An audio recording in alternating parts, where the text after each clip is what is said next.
상보적 교수법.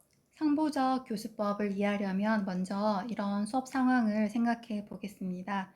정보 수업에서 교사가 디지털 시민성을 가르칩니다. 교사는 학생들에게 온라인 예절, 허위 정보의 문제, 책임 있는 댓글 작성 방법 등을 설명합니다.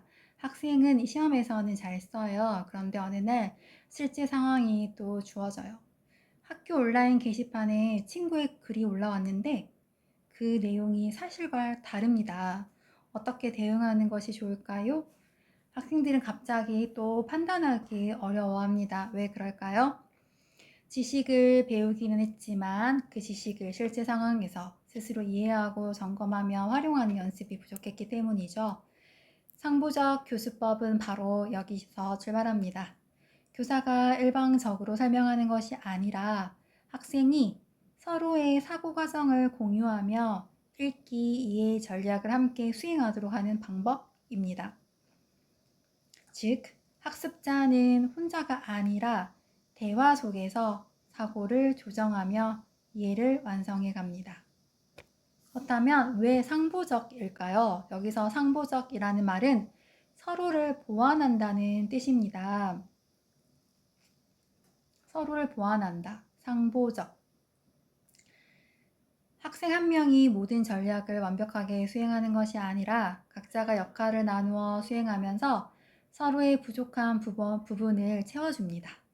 예를 들어 한 학생은 내용을 요약하는 데 강하고 다른 학생은 질문을 잘 만들고 또 다른 학생은 헷갈리는 부분을 설명하는 데 능할 수 있죠. 이렇게 서로의 인지 전략이 결합되면서 이해가 깊어집니다. 그래서 상보적 교수법은 단순한 토론이 아니라 인지 전략을 역할로 나누어 수행하는 협력적 학습 구조입니다.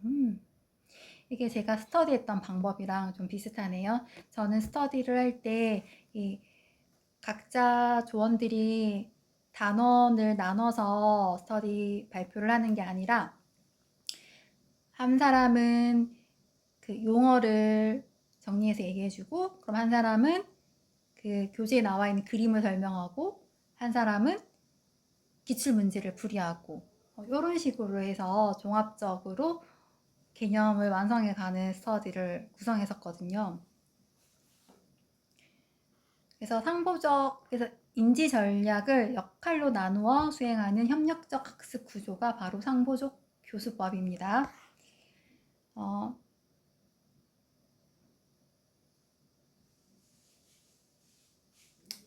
상보적 교수의 인지 전략인데요. 1단계 예측하기.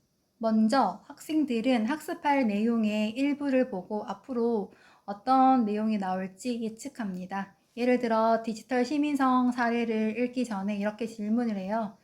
이 상황에서 어떤 문제가 발생할 것 같나요? 학생들은 답해요. 온라인 갈등 문제일 것 같아요. 사실 확인이 핵심일 것 같아요.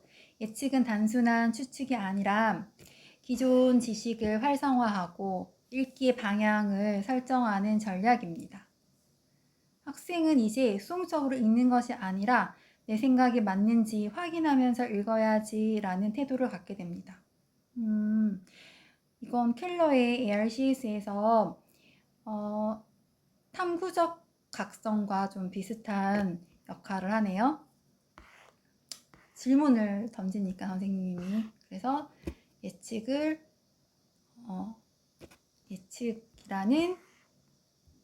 그 교수 인지 전략이 나옵니다. 두 번째 2단계 질문하기. 다음 단계는 질문을 만드는 것입니다. 학생들은 읽은 내용이나 예측한 내용에 대해 질문을 생성해요. 예를 들어 다음과 같은 질문이 나올 수 있겠죠. 온라인에서 사실과 다른 정보를 보면 어떻게 확인할 수 있을까? 댓글로 반박하는 것이 항상 좋은 방법일까? 디지털 공간에서 책임은 어디까지 개인에게 있을까? 질문하기는 매우 중요한 전략입니다. 왜냐하면 학생이 스스로 질문을 만든다는 것은 이해하지 못한 부분을 인식하고 있다는 의미이기 때문입니다. 즉 질문자는 학습자의 사고 수준을 드러내는 도구입니다. 질문은 학습자의 사고 수준을 드러내는 도구입니다. 3단계 명확화하기.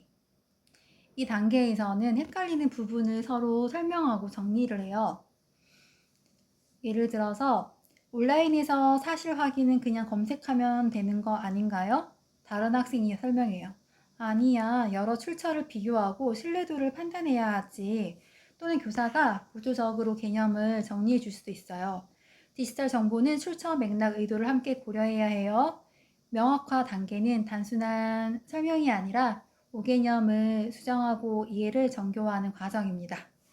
학생들은 서로의 설명을 통해 자신의 이해를 점검하게 됩니다. 네 번째 단계, 4단계 요약하기. 마지막 단계는 핵심 내용을 정리하는 것입니다. 학생들은 지금까지 읽고 토론한 내용을 바탕으로 핵심을 정리해요. 예를 들어 이렇게 말을 하죠. 디지털 시민성은 온라인에서 책임있게 행동하고 정보를 비판적으로 판단하는 능력이다. 요약은 단순한 정리가 아니라 전체 내용을 구조화하여 장기 기억으로 전환하는 전략이죠. 학생은 이제 개별 정보가 아니라 전체 의미를 이해하게 되는 거예요. 예실 명료, 예측하기, 그 다음에 질문하기, 명료화하기, 요약하기, 예측하기, 질문하기, 명료화하기, 그 다음에 핵심 내용을 정리하는 요약하기. 자, 상부적 교수법에는 이 4가지 전략이 한 번만 수행되지 않습니다. 학생들은 역할을 바꾸어 가며 반복적으로 수행을 하죠. 예를 들어서 처음에는 A 학생이 질문을 만들고 다음번에는 B 학생이 요약을 담당하고 또 다른 학생이 명확화를 담당해요. 이 과정에서 중요한 것은 서로의 사고 과정을 관찰하고 조정하는 것입니다. 정말 저희 스터디에서 했던 방법이랑 정말 너무 많이 비슷하네요. 매번 이렇게 역할을 돌아가면서 스터디를 했었거든요.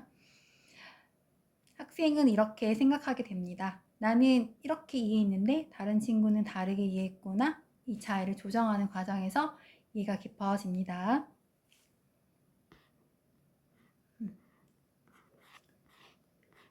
교사는 중심 설명자가 아니라 조력자 역할을 하게 됩니다. 학생들이 질문을 만들지 못하면 질문 예시를 제공하고 학생들이 요약을 어려워하면 핵심 구조를 안내합니다. 예를 들어서 교사는 이 상황에서 가장 중요한 판단 기준은 무엇일까? 이 문제의 핵심 원리는 무엇일까? 즉 교사는 정답을 주는 것이 아니라 사고를 유도하는 발판을 제공합니다. 상부적 교수법은 한 번의 활동으로 끝나지 않아요. 예측 질문 명료와 요약의 과정은 계속 순환돼요. 예질 명료, 상부적 교수법. 학생은 새로운 내용을 접할 때마다 다시 예측하고 질문하고 설명하고 정리하죠. 이 반복을 통해 학생은 점점 더 스스로 읽고 이해하는 능력을 갖게 됩니다. 자, 상부적 교수법의 인지 전략 4가지를 잘 이해하는 게 중요하겠죠. 자, 상부적 교수법이 나오면 학생들이 예측, 질문, 명료와 요약 전략을 역할 분담해서 수행하면서 상호작용을 통해 읽기, 이해를 향상시키는 교수법이다. 마지막 한 문장으로 정리할게요. 상부적 교수법은 학습자가 예측, 질문, 명료와 명확화, 예측, 질문, 명확화? 교재에는 명료화라고 적혀 있는데 예측, 질문, 명료화하기, 요약의 인지 전략을 서로 역할을 나누어 수행하고 상호작용을 통해 읽기 이해를 심화시키는 협력적 교수학습 방법이다.